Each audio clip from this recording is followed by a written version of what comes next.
Welcome to this lesson. So this is our unit number 19 of AVFM, which is based on hybrid finance. So आइए दोस्तों discuss करते हैं एक point को। दोस्तों बताया जा रहा है कि हाइब्रिड सिक्योरिटीज़ एक फाइनेंशियल इंस्ट्रूमेंट होती है जिसका कैरेक्टरिस्टिक्स है दोनों डेब्ट का भी और इक्विटी का भी। जैसे मान लीजिए कि वो आपको फिक्स रिटर्न देती है डेब्ट की तरह, और दोस्तों इनका फीचर होता है कि वो इक्विटी में convertibility into equity, right. So they behave both like अ डेब्ट एज वेल एज इक्विटी। मतलब ये दोस्तों आपको फिक्स रिटर्न भी देगी डेब्ट की तरह, और दोस्तों इनके पास फीचर भी होगा कि वो इक्विटी में कन्वर्ट हो जाएगी लाइक एन इक्विटी। फिर दोस्तों बताया जा रहा है कि इंडियन कंपनी वो हाइब्रिड सिक्योरिटीज़ को इशू करती रही है। Indian companies has been issuing hybrid securities, जैसा कि आपका प्रेफरेंस शेयर हो गया, right, like preference share. So Indian companies have been issuing the hybrid security, for example preference share. और दोस्तों कन्वर्टेबल सिक्योरिटीज़, और दोस्तों फॉरेन करेंसी कन्वर्टेबल बॉन्ड, ताकि कैपिटल रेज कर सके अपने बिजनेस ऑपरेशन के लिए। फिर क्या बताया जा रहा है दोस्तों कि by using hybrid securities company जो है अपने कैपिटल स्ट्रक्चर को ऑप्टिमाइज़ कर सकते हैं। उनके पास मिक्स होगा डेब्ट और इक्विटी का। इससे उन्हें अलाउ मिलता है कि वो बैलेंस कर सके फंड के नीड को with the risk of not taking too much डेब्ट और डायल्यूटिंग इक्विटी। दोस्तों बताया जा रहा है कि हाइब्रिड सिक्योरिटी का बहुत सारा मैच्योरिटी टर्म होता है। तो हाइब्रिड सिक्योरिटी के बारे में नेक्स्ट पॉइंट देखते हैं। दोस्तों बताया जा रहा है कि हाइब्रिड सिक्योरिटीज़ इंडियन कंपनी जो है हाइब्रिड सिक्योरिटी को इशू करती है, जैसे preference share, convertible securities, foreign currency convertible bond, ताकि कैपिटल रेज कर सके अपने बिजनेस ऑपरेशन के लिए। हाइब्रिड सिक्योरिटी को यूज़ करके कंपनी अपने कैपिटल स्ट्रक्चर को ऑप्टिमाइज़ कर सकती है। इनके पास मिक्स होता है डेब्ट और इक्विटी का। ये अलाउ करता है कि वो अपने फंड के नीड को बैलेंस कर सकती है with the risk of taking on too much डेब्ट और डायल्यूटिंग इक्विटी। दोस्तों हाइब्रिड सिक्योरिटी के पास बहुत सारा मैच्योरिटी टर्म्स होता है, जैसे कि कॉल ऑप्शन होता है, कूपन रेट होता है, जो कि डिपेंड करता है कि किस तरह की सिक्योरिटी को इशू किया जा रहा है और इशूअर का प्रेफरेंस क्या है। दोस्तों इक्विटी का मतलब ये होता है कि कंपनी में ऑनरशिप, जबकि डेब्ट का मतलब ये होता है कि कंपनी के कैश फ्लो पे फिक्स्ड क्लेम। तो हाइब्रिड सिक्योरिटी दोनों मिक्स ऑफर करता है इक्विटी और डेब्ट के कैरेक्टरिस्टिक्स का। इन्वेस्टर को प्रोवाइड करता है यूनिक इन्वेस्टमेंट अपॉर्चुनिटी, जो कि ट्रेडिशनल डेब्ट और इक्विटी के बीच का होता है। एग्जांपल की बात करें, हाइब्रिड सिक्योरिटी के एग्जांपल की बात करें तो दोस्तों इसमें आता है प्रेफरेंस कैपिटल, जो कि इन्वेस्टर को प्रोवाइड करता है फिक्स रिटर्न, और एक ऑप्शन होता है कि आप सिक्योरिटी को इक्विटी में कन्वर्ट कर सकते हैं बाद के दिनों में। तो ये एग्जांपल हो गया जो कि मैंने आपको बताया प्रेफरेंस कैपिटल। दूसरा एग्जांपल है कन्वर्टेबल डिवेंचर, जो कि डेब्ट सिक्योरिटी होती है, जिसको इक्विटी में कन्वर्ट किया जा सकता है बाद के दिनों में। इंसेंटिव हाइब्रिड दूसरा एग्जांपल होता है दोस्तों, जो कि आपको डेब्ट और इक्विटी का मिक्सचर ऑफर करता है और इन्वेस्टर को एडिशनल बेनिफिट ऑफर करता है, जैसे कि लोअर इंटरेस्ट रेट। तो आपको मैंने एक बताया दोस्तों एग्जांपल में क्या बताया, जैसे पहला मैंने आपको बताया प्रेफरेंस कैपिटल, जिसमें इन्वेस्टर को फिक्स रिटर्न मिलता है। ऑप्शन होता है कि वो सिक्योरिटी को इक्विटी में कन्वर्ट कर सकते हैं लेटर डेट में। एक कन्वर्टेबल डिवेंचर होता है, जो कि डेब्ट सिक्योरिटी होता है, जिसको कन्वर्ट किया सकता है इक्विटी में लेटर डेट में। एक इंसेंटिव हाइब्रिड होता है, जो कि मिक्स ऑफ डेब्ट एंड इक्विटी ऑफर करता है। चलिए सो फ्रेंड्स नेक्स्ट पॉइंट को स्टडी करते हैं। बताया जा रहा है दोस्तों कि हमारा जो कंपनीज बहुत सारे सिक्योरिटीज़ को यूज़ करती है, ताकि अपने यहाँ पे देखिए कंपनीज बहुत सारी सिक्योरिटीज़ को इशू करती है फंड को रेज करने के लिए, जैसे कि इक्विटी शेयर या बॉन्ड। हाइब्रिड सिक्योरिटी कम्बाइनेशन होता है डेब्ट और इक्विटी का, जो कि फ्लेक्सिबल फाइनेंसिंग ऑप्शन ऑफर करता है। कंपनी जो है हाइब्रिड सिक्योरिटी को यूज़ करती है। कैसे यूज़ करती है दोस्तों, लेट मी इलस्ट्रेट। कंपनी दोस्तों हाइब्रिड सिक्योरिटी को यूज़ करती है ताकि अपने डेब्ट और इक्विटी के प्रोपोर्शन को ऑप्टिमाइज कर सके अपने कैपिटल स्ट्रक्चर में। ऐसा करने से दोस्तों वो डेब्ट और इक्विटी फाइनेंसिंग को बैलेंस कर सकती है। They can balance the benefit of डेब्ट एंड इक्विटी फाइनेंसिंग, जैसे कि lower interest rate and shareholder control. दोस्तों preferential capital, warrants, convertible debenture, incentive hybrid, ये कुछ एग्जांपल है हाइब्रिड फाइनेंसिंग ऑप्शन के, जो कि कंपनी यूज़ करती है कैपिटल को रेज करने के लिए। दोस्तों ये सभी डिज़ाइन होते हैं ताकि स्पेसिफिक रिक्वायरमेंट को मीट कर सके कंपनी का इनके कैपिटल स्ट्रक्चर के बेसिस पे। जैसे मान लीजिए कि एक कंपनी है, वो प्रेफरेंस शेयर इशू करती है ताकि अपने फिक्स डिविडेंड को पे कर सके अपने शेयर होल्डर को, या कन्वर्टेबल डिवेंचर को इशू कर सके ताकि अपने डेब्ट को इक्विटी शेयर में कन्वर्ट कर सके। दोस्तों फिर क्या बताया जा रहा है कि जो प्रेफरेंशियल कैपिटल होते हैं दोस्तों, वो एक हाइब्रिड फाइनेंसिंग ऑप्शन होता है, जहाँ पे इन्वेस्टर एक फिक्स डिविडेंड रिसीव करते हैं, जो कि प्री डिटरमाइन होता है इशू होने के समय में। जो डिविडेंड पेमेंट होता है वो प्रेफरेंस शेयर होल्डर को दिया जाता है, इससे पहले कि इक्विटी शेयर होल्डर को दिया जाए। प्रेफरेंशियल कैपिटल दोस्तों कंपनीज को एक stable source of financing provide करता है, और जो डाइल्यूशन का रिस्क है वो कम करता है इक्विटी शेयर का। दोस्तों वारंट एक तरह का हाइब्रिड सिक्योरिटी है जो कि होल्डर को एक राइट देता है कि वो इक्विटी शेयर को परचेज कर सकेगा प्री डिटरमाइंड प्राइस पे एक स्पेसिफिक पीरियड में। कंपनी वारंट इशू करती है ताकि एडिशनल कैपिटल को रेज कर सके इन्वेस्टर को इंसेंटिव ऑफर करके। जो वारंट के होल्डर होते हैं उनके पास ऑप्शन होता है कि वो शेयर परचेज कर सकेंगे फ्यूचर डेट में फिक्स प्राइस में, चाहे मार्केट प्राइस शेयर बढ़ भी क्यों ना जाए। दोस्तों कन्वर्टेबल डिवेंचर एक तरह का हाइब्रिड सिक्योरिटी होता है जो कि कंबाइन करता है एक बॉन्ड को, और एक ऑप्शन होता है कि आप बॉन्ड को शेयर में इक्विटी शेयर में कन्वर्ट कर सकेंगे। जो डिवेंचर होल्डर होता है उनके पास एक ऑप्शन होता है कि वो डिवेंचर को इक्विटी शेयर में कन्वर्ट कर सकेंगे या तो होली या पार्शियली। जो कन्वर्टेबल डिवेंचर होता है वो इन्वेस्टर को एक फ्लेक्सिबिलिटी प्रोवाइड करते हैं कि वो अपने डेब्ट को इक्विटी शेयर में कन्वर्ट कर सकें जब स्टॉक प्राइस बढ़े, जिससे उनके पोटेंशियल अपसाइड प्रोवाइड करता है। दोस्तों फॉरेन करेंसी कन्वर्टेबल बॉन्ड एक तरह का हाइब्रिड सिक्योरिटीज होता है जो कि डिनोमिनेटेड होता है फॉरेन करेंसी में। एफसीसी भी दोस्तों कन्वर्टेबल होता है इक्विटी शेयर में फिक्स एक्सचेंज रेट पे, और इसको लिस्टेड किया जाता है स्टॉक एक्सचेंज पे। दोस्तों एफसीसी भी इशूड किया जाता है कंपनीज के द्वारा ताकि फंड को रेज कर सके फॉरेन करेंसी में, और इन्वेस्टर उनको इक्विटी शेयर में कन्वर्ट कर सकते हैं यदि स्टॉक प्राइस बढ़ेगा। एफसीसी भी दोस्तों पास्ट में बहुत पॉपुलर था, लेकिन इसका पॉपुलरिटी घटा है रिसेंट ईयर में, क्योंकि दोस्तों एफसीसी भी का लोअर प्रोपोर्शन है to other type of financing option. फिर दोस्तों क्या बताया जा रहा है, ये देखिए ये चार्ट में बताया जा रहा है कि data on ECB, FCCB, RDB for the period January 2021 to September 2022। फिर क्या बताया जा रहा है दोस्तों, नेक्स्ट पॉइंट में डिस्कस करते हैं। बताया जा रहा है दोस्तों कि जो कंपनी जो है हाइब्रिड सिक्योरिटी को यूज़ करती है मनी बोरो करने के लिए, जो कि वो लोन के साथ करेगी, और साथ साथ इन्वेस्टर को एक स्टेक देती है कंपनी में जो कि वो स्टॉक के साथ करती है। So this is called hybrid securities. फिर दोस्तों नेक्स्ट पॉइंट को देखते हैं। नेक्स्ट पॉइंट में क्या बताया जा रहा है कि इंडियन कंपनी जो है हाइब्रिड सिक्योरिटीज़ को सालों से इशू कर रही है। ये एक पॉपुलर तरीका है कंपनी को कैपिटल रेज करने का, क्योंकि ये उनको फ्लेक्सिबिलिटी प्रोवाइड करता है फाइनेंसिंग ऑप्शन का। हाइब्रिड सिक्योरिटी को इशू करना कंपनी को अलाउ करता है कि वो अपने डेब्ट टू इक्विटी के प्रपोजल को ऑप्टिमाइज कर सके अपने कैपिटल स्ट्रक्चर में। दोस्तों जैसा कि मैं आपको पहले से बताता आ रहा हूँ कि ये जो हाइब्रिड सिक्योरिटी होता है इसका कैरेक्टरिस्टिक्स डेब्ट का भी होता है, इक्विटी का भी होता है। इसका मतलब कंपनी जो है उसे पैसा बोरो भी करती है, और जो कि जैसे वो लोन के साथ करती है, साथ साथ इन्वेस्टर को स्टेक देती है कंपनी में जो कि स्टॉक के साथ करती है।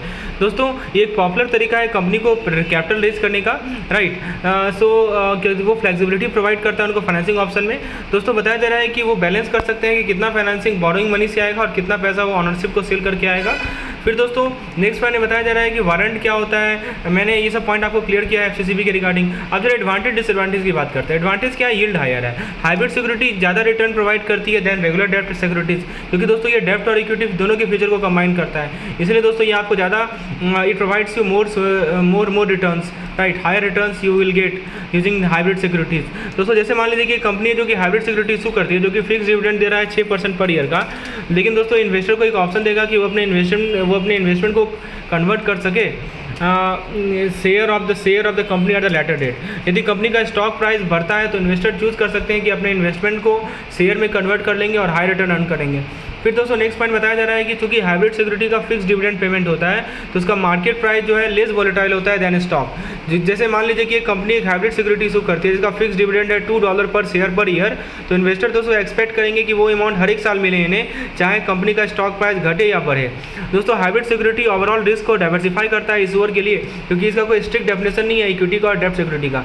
इसका मतलब इशूअर जो है कंबाइन करते हैं अलग अलग फीचर डेब्ट और इक्विटी सिक्योरिटी का, ताकि एक हाइब्रिड सिक्योरिटी को क्रिएट कर सकें जो कि उनके नीड को और रिस्क एपेटाइट को सूट करे। जैसे मान लीजिए कि एक कंपनी है वो एक कन्वर्टेबल बॉन्ड को इशू करेगी जो कि फिक्स रेट ऑफ इंटरेस्ट पे करे for certain period of time, लेकिन इन्वेस्टर को एक ऑप्शन दे कि वो बॉन्ड को कन्वर्ट कर सके शेयर में एट लेटर डेट। इससे क्या होगा कि कंपनी कैपिटल रेज कर सकेगी, साथ साथ इन्वेस्टर को एक हाई रिटर्न प्रोवाइड करेगी यदि कंपनी का स्टॉक प्राइस बढ़ता है। तो डिसएडवांटेज की बात करें, असेसमेंट डिफिकल्ट होता है, ठीक है। तो असेसमेंट रिटर्न का कैलकुलेशन बहुत कॉम्प्लिकेटेड है देन इक्विटी और बॉन्ड सिक्योरिटी। देखो इसीलिए दोस्तों investing through this is more complicated, क्योंकि दोस्तों return on hybrid security depend करता है बहुत सारे फैक्टर्स पे, stock price, interest rate, dividend payment.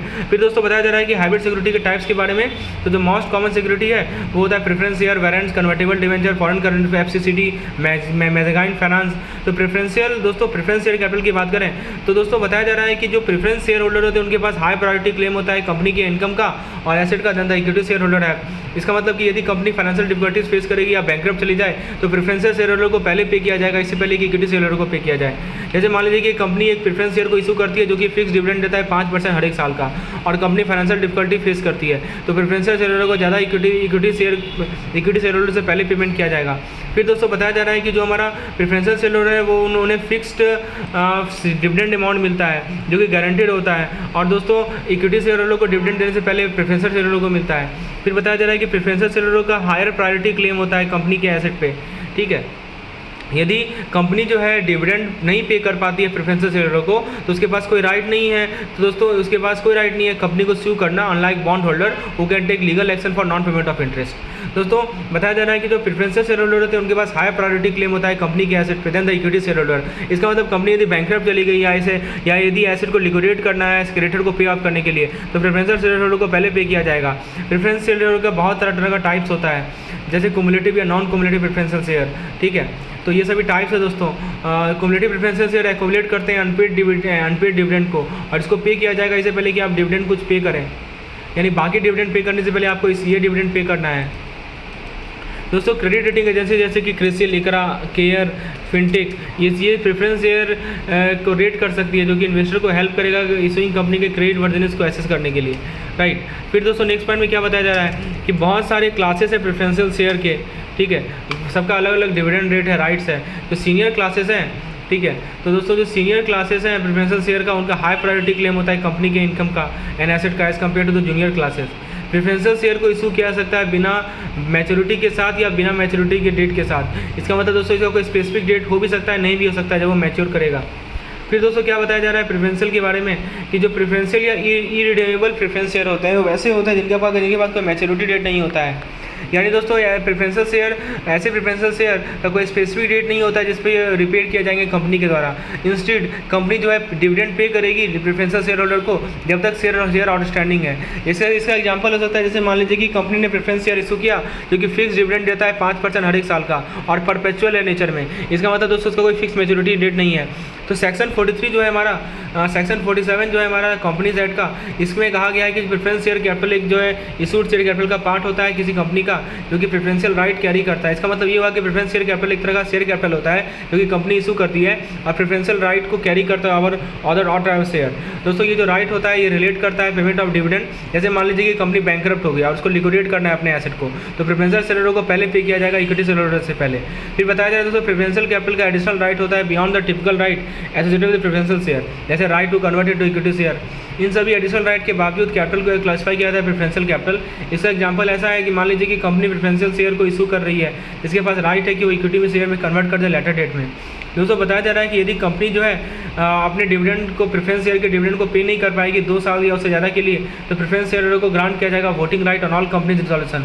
इसे इंश्योर किया जाता है कि preferential share holder unfairly deprive नहीं हो अपने राइट के, क्योंकि कंपनी के फेलियर था कि डिविडेंड पे नहीं कर पाई। फिर दोस्तों बताया जा रहा है सेक्शन 55 एक्ट का, सेक्शन 55 जो है एक्ट का दोस्तों वो क्या करता है, वो प्रोहिबिट करता है। कहने का मतलब दोस्तों इसको मैं समझाता हूँ कि कंपनीज एक्ट 2013 प्रोहिबिट करता है प्रेफरेंशियल शेयर के इशुएंस को जो कि परपेचुअल है नेचर में, और लिमिट सेट करता है 20 ईयर्स का इशू के पीरियड में। लेकिन दोस्तों कुछ एक्सेप्शंस है इस रूल में, खासकर इंफ्रास्ट्रक्चर प्रोजेक्ट के लिए, जहाँ पे रिटेंशन को प्रिस्क्राइब किया जाएगा एनुअल बेसिस पे।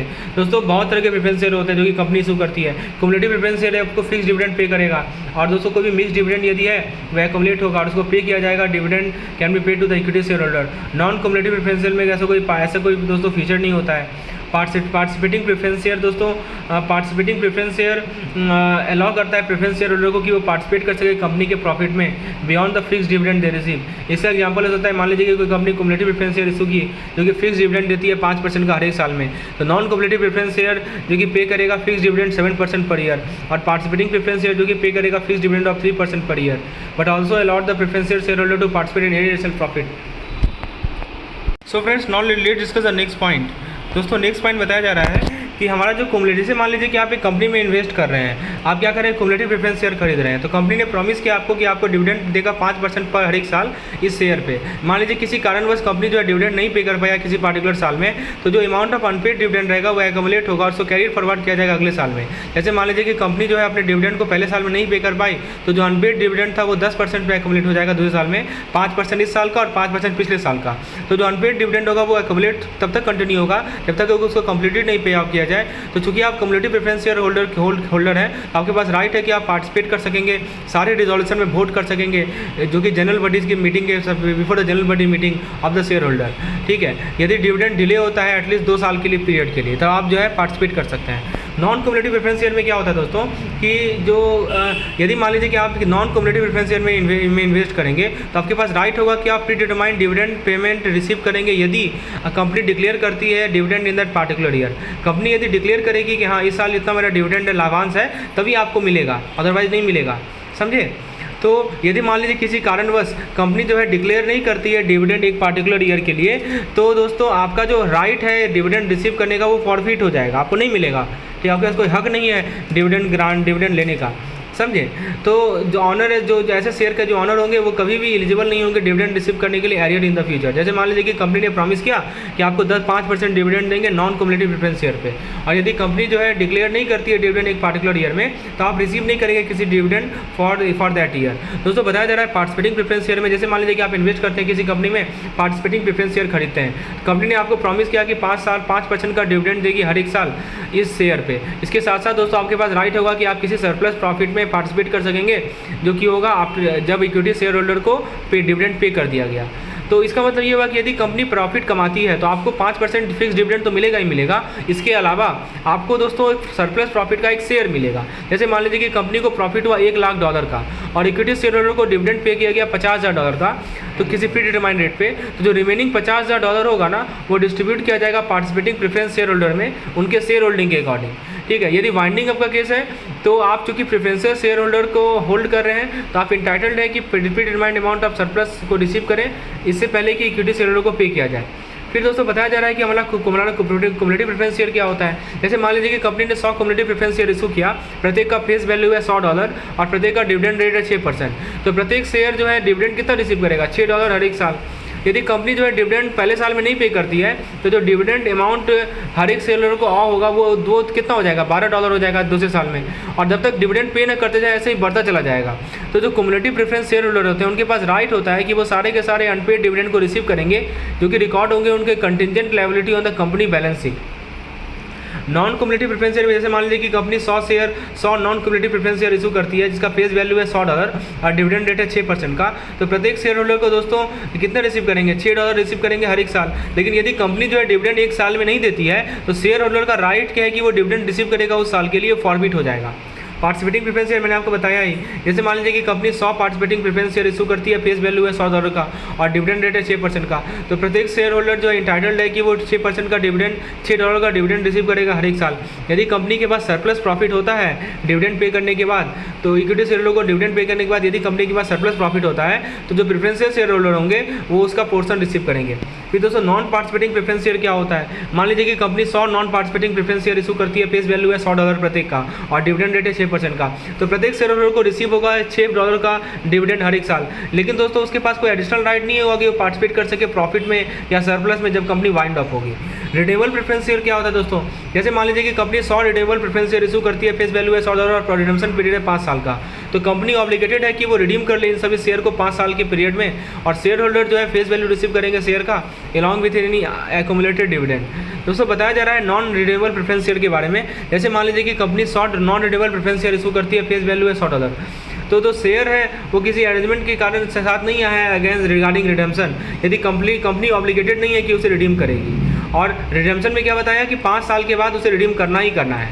फिर दोस्तों नॉन कन्वर्टेबल प्रेफरेंस शेयर क्या होता है। जैसे मान लीजिए कि कंपनी ने 100 non convertible preference share issue किया जिसका फेस वैल्यू है $100 प्रत्येक का, तो जो प्रेफरेंस शेयर के जो ऑनर होंगे उनके पास राइट नहीं होगा कि उसे होल्डिंग में कन्वर्ट कर सके इक्विटी शेयर के। सो फ्रेंड्स, हम लोग एक एक तरह के जो हमारे शेयर्स होते हैं उनको डिस्कस कर रहे हैं। नेक्स्ट टॉपिक है दोस्तों, क्या रीज़न है क्यों हम प्रेफरेंस शेयर को यूज करें, इसके पीछे क्या रीज़न है दोस्तों, आइए डिस्कस करते हैं। अच्छा, एक एडजस्टेबल को भी देख लेते हैं। जैसे मान लीजिए कि company 100 adjustable rate preference share को इशू करती है और प्रत्येक का फेस वैल्यू है $100। तो ये जो शेयर है ना, ये क्वालिफाई नहीं होता है फिक्स डिविडेंड रेट सा, और जो डिविडेंड पे आउट होगा वो डिपेंड करेगा प्रिवेलिंग इंटरेस्ट रेट मार्केट में क्या है। दोस्तों बात करें हम कि कंपनी जो है प्रेफरेंस शेयर इशू कर सकती है ताकि कैपिटल को एक्वायर कर सके एक मार्केट में जो कि वेरी अपीलिंग नहीं है। जैसे मान लीजिए कि स्टॉक मार्केट है, स्टॉक मार्केट अच्छा नहीं कर रही है, तो कंपनी कैपिटल ऑब्टेन कर सकती है प्रेफरेंस शेयर इशू करके अपने इन्वेस्टर को। दोस्तों बताया जा रहा है कि जो प्रेफरेंस शेयर है वो अट्रैक्टिव इन्वेस्टमेंट ऑप्शन है इन्वेस्टर के लिए, जो कि अपना पैसा फ्यूचर में वापस लेना चाह रहे हैं। ऐसा इसलिए कि जो प्रेफरेंस शेयर है वो दोस्तों एक प्रॉमिस के साथ आता है रिडेम्पशन का एट अ फ्यूचर डेट। जैसे मान लीजिए कि एक कंपनी है वो प्रेफरेंस शेयर इशू की एक प्रॉमिस के साथ कि उसे वो रिडीम कर देगी कुछ सालों बाद। दोस्तों बताया जा रहा है कि प्रेफरेंस शेयर जो है एक अच्छा सोर्स होता है कैश का मीडियम टर्म के लिए विद फ्लेक्सिबल मैच्योरिटी पीरियड। जैसे मान लीजिए कि एक कंपनी है वो प्रेफरेंस शेयर को इशू करती है और कंपनी इशूज अ प्रेफरेंस शेयर जिसका मैच्योरिटी पीरियड है 5 साल का, जिसको एक्सटेंड किया जा सकता है अगले 5 साल के लिए। दोस्तों बताया जा रहा है यदि कंपनी का अच्छा फाइनेंशियल स्टैंडिंग है तो एक वो ऑफर करेगी प्रेफरेंस डिविडेंड रेट जो कि हायर होगा, जो कि बैंक ऑफर कर रही है किसी फिक्स डिपॉजिट पे। इन्वेस्टर प्रेफर करेंगे प्रेफरेंस शेयर में इन्वेस्ट करना। फिर दोस्तों क्या बताया जा रहा है कि यदि प्रेफरेंस डिविडेंड का जो टैक्स है वो बढ़ जाता है तो इन्वेस्टर कम इंटरेस्ट होंगे प्रेफरेंस शेयर में इन्वेस्ट करने का। सिंपल सी बात है, यदि टैक्स बढ़ेगा तो ऑब्वियस सी बात है कि जो हमारे शेयर इन्वेस्टर है वो कम इन्वेस्ट करेंगे ऐसे इंस्ट्रूमेंट्स में। दोस्तों डिवेंचर और लोन की तरह नहीं होते हैं प्रेफरेंस शेयर। प्रेफरेंस शेयर दोस्तों कोई डिविडेंड पे आउट नहीं करते लॉस के केस में। यदि लॉस होगा तो आपको कोई डिविडेंड नहीं मिलेगा, राइट, आपको कोई लाभांश नहीं मिलेगा। इसका मतलब यदि कंपनी लॉस इनकर करेगी तो वो डिविडेंड नहीं पे कर पाएगी, राइट।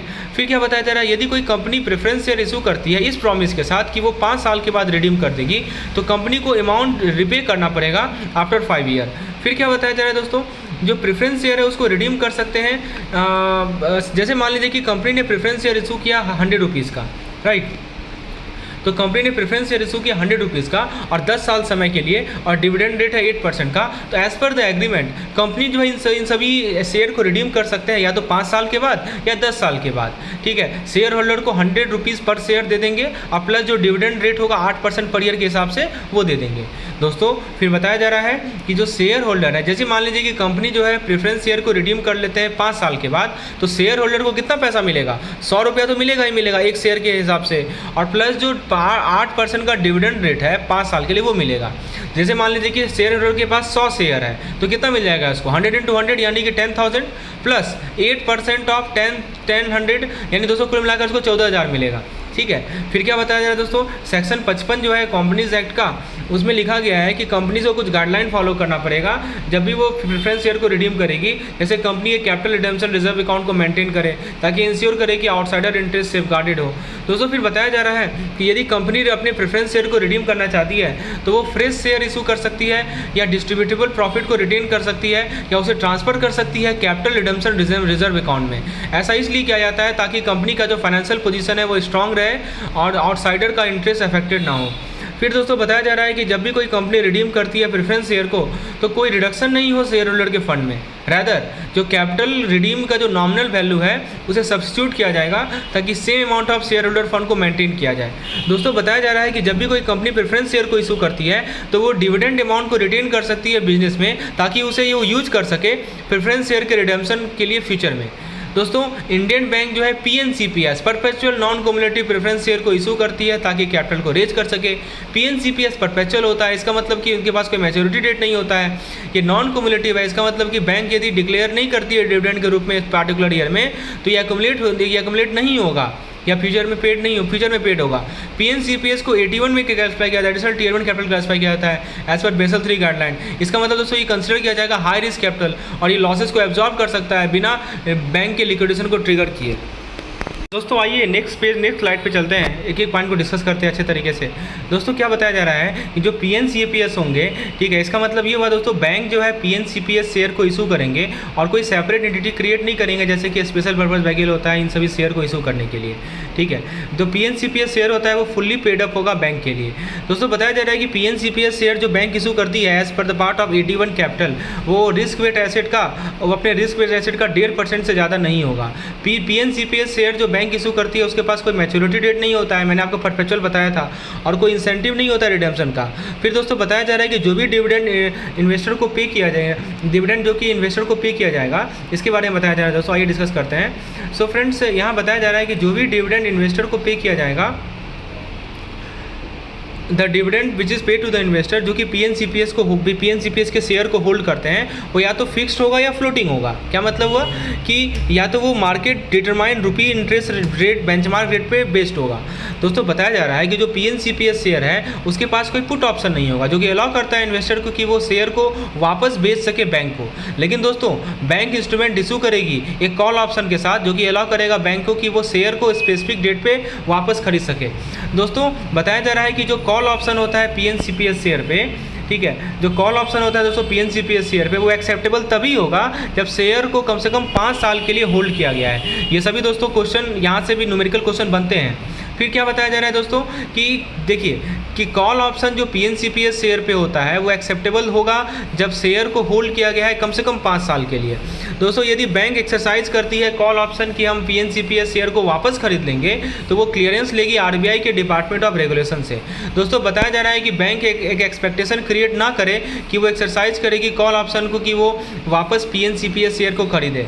दोस्तों बताया जा रहा है कि जिस डेट में डिविडेंड को पेड आउट किया जाएगा इन्वेस्टर को, जो कि पीएनसीपीएस शेयर को होल्ड करेंगे, वो सेम नहीं होगा कॉल डेट से, ताकि अवॉइड कर सके किसी एक्सपेक्टेशन को कि कॉल ऑप्शन एक्सरसाइज किया जाएगा।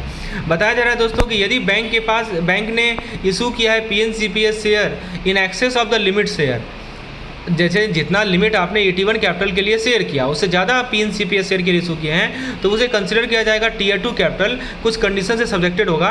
इसे इंश्योर किया जाता है कि बैंक मिनिमम टोटल कैपिटल का 9%, रिस्क वेट एसेट का 9% टोटल कैपिटल मेंटेन करे। दोस्तों कंपनी प्रेफरेंस शेयर इशू कर सकती है कैपिटल को रेज करने के लिए जहाँ पे प्राइमरी मार्केट अट्रैक्टिव नहीं है या वेल परफॉर्म नहीं कर रही है। दोस्तों नेक्स्ट पॉइंट में क्या बताया जा रहा है ये डिस्कस करते हैं। बताया जा रहा है दोस्तों कि प्रेफरेंस शेयर एक अट्रैक्टिव तरीका है इन्वेस्टर के लिए, जो कि एक सिक्योर वे देख रहे हैं अपने पैसे को इन्वेस्ट करने का, राइट। तो जैसे मान लीजिए कि कंपनी का शेयर पॉपुलर नहीं है और इसको फ्रिक्वेंटली मार्केट में ट्रेड नहीं किया जाता, तो प्रेफरेंस शेयर इन्वेस्टर को ऑफर करता है कि एक तरीका इन्वेस्ट करने का कंपनी में, और साथ ही साथ मनी लूज करने के रिस्क को कम करने का। जब भी किसी कंपनी के पास एक्स्ट्रा कैश होता है अपने हाथ में, तो वो क्या करती है कि वो अपने प्रेफरेंस शेयर को रिडीम करती है दो इन्वेस्टर से रिपर्चेज करके प्री डिटरमाइंड प्राइस पे। ये अच्छा तरीका है कंपनी के एक्सेस कैश को यूज़ करने का और इन्वेस्टर को एक तरीका प्रोवाइड करने का कि वो अपने इन्वेस्टमेंट को एग्जिट कर लें। फिर क्या बताया जा रहा है दोस्तों, अनलाइक डिवेंचर और लोन, प्रेफरेंस शेयर को कोई डिविडेंड नहीं पे करना है यदि कंपनी जो है लॉस एक्सपीरियंस करे। मैंने आपको पहले ही बताया, ठीक है दोस्तों। पास्ट में प्रेफरेंस शेयर पॉपुलर तरीका नहीं था कंपनी के लिए कैपिटल रेज करने का, लेकिन आज के समय में ये कंपनी को सेंस है कि फॉर ए कंपनी जो कि हेजिस्टेंट है इक्विटी कैपिटल अप्लाई करने के लिए। दोस्तों बताया जा रहा है कि unlike other type of financing, preference share में किसी चार्ज या मॉर्गेज की रिक्वायरमेंट नहीं होती है, जिस कारण से ये फ्लेक्सिबल ऑप्शन है जिसका जो भी कंपनी कैपिटल को इशू करना चाह रही है, रेज करना चाह रही है। साथ दोस्तों कि जो रूल्स है हमारा डिपॉजिट के एक्सेप्टेंस का, जो कि लिमिट करता है कि कितना पैसा कंपनी एक्सेप्ट करेगी डिपॉजिट फ्रॉम द पब्लिक, ये प्रेफरेंस शेयर में अप्लाई नहीं होता है। दोस्तों बताया जा रहा है कि रिडेम्पशन का मतलब क्या होता है कि repaying the obligation at the pre determined time and account. तो जो सेक्शन 55 है कंपनीज एक्ट 2013 का, ये इंश्योर करता है कि कोई शेयर होल्डर के फंड में रिडक्शन ना हो रिडेम्पशन के कारण। इसका मतलब ये हुआ कि जब भी कभी कंपनी अपने प्रेफरेंस शेयर को रिडीम करेगी तो वो उसे अपने प्रॉफिट को यूज करेगी या नया शेयर इशू करेगी इन्वेस्टर को रिपे करने के लिए। ये इंश्योर करता है कि कंपनी के शेयर का वैल्यू कम ना हो या इसके एग्जिस्टिंग शेयर होल्डर को हार्म ना पहुंचे। So this was the first part of the lecture in which we have explained regarding preference share. So the second part of the lecture will be available to the paid member. If you want to get such type of videos, kindly WhatsApp me on number shown on the screen. I will provide you such type of detailed video using YouTube links. So if you want to get more detail, kindly subscribe to my channel. Thank you.